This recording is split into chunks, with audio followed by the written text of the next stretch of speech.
My channel சிலகம். So இன்னைக்கு ஸ்கூல்லேருந்து ரொம்ப டயர்டாக ஈவினிங் வீட்டுக்கு வந்தேன். உடனே ட்ரெஸ் மாற்றிட்டு படுக்கலான்னு போனேன். ஆனால் டக்குன்னு நமக்கு சில்லுன்னு ஒரு ஆரஞ்சு ஜூஸ் சூப்பராக ரெடி ஆயிடுச்சு.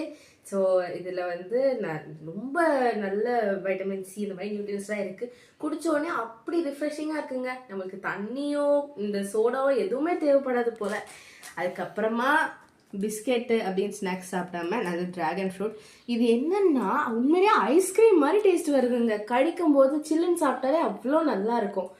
அதுக்கப்புறமா ஆரஞ்சு ஜூஸ் மட்டும் போதாது, பொமக்ரானட் ஜூஸ்க்காக இதை கட் பண்ணி வச்சுருக்கோம். இதை பிளெயினாகவும் சாப்பிடுவோம். ஸோ ஈவினிங் ஸ்நாக்ஸ் கொடுக்கறதா இருந்தால் கண்டிப்பாக இந்த மாதிரி ஜூஸ் இல்லாட்டி ஃப்ரூட்ஸ் இந்த மாதிரி கட் பண்ணி கொடுங்க. பிஸ்கெட்ஸ் ஸ்நாக்ஸ் அந்த மாதிரி சாப்பிட்டா உடம்பு டீஹைட்ரேட் தான் ஆகுது. ஆனால் உண்மையிலே இது அவ்வளோ ரிஃப்ரெஷிங்காக இருக்குது. ஸோ இதை வந்து வேதா ஆல்மோஸ்ட் காலி பண்ணிட்டா.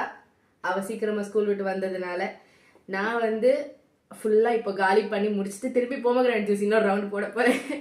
ஸோ ஓகே, இன்னொரு வீடியோவில் உங்களை பார்க்குறேன். ஏதாவது ரெசிபீஸ் இருந்தால் கண்டிப்பாக ஷேர் பண்ணுங்கள் கமெண்ட்ஸில். நாங்கள் ட்ரை பண்ணுறோம். இந்த மாதிரி ரெசிபீஸ் வந்து உங்களுக்கு தெரிஞ்சுக்கிறதுக்கு நீங்கள் நோட்டிஃபிகேஷன்ஸ் ஆன் பண்ணி சப்ஸ்கிரைப் பண்ணிக்கோங்க. இன்னொரு வீட்டில் பார்க்குறேன். பாய் பாய்.